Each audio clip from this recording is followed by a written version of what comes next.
Callı ver callı callı. Yan dedim.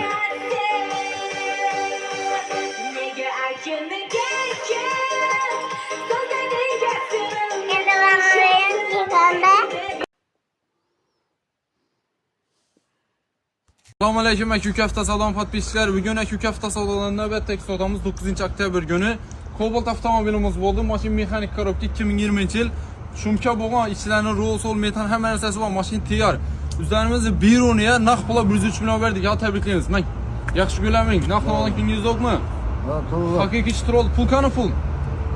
Cenk pulunu ve göreli üstünde, kaput üstünde.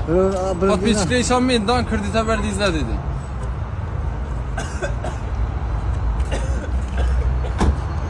Dolar okşu deyin. Olur. Cenk. Ben bu kaputun üstünde koysa başka çabaladık. Babamla yine yengap koyduyken yengap. Alo. Oldu. Berin keyin sani veremiz. Ya bu başka gap bakıyla. Bunun klientler kemden kem tapıladı. Hakiki maşinimiz çıtır oldu. Ağa təbrikliyimiz ilə bir mərtə yaxşı günləmirik.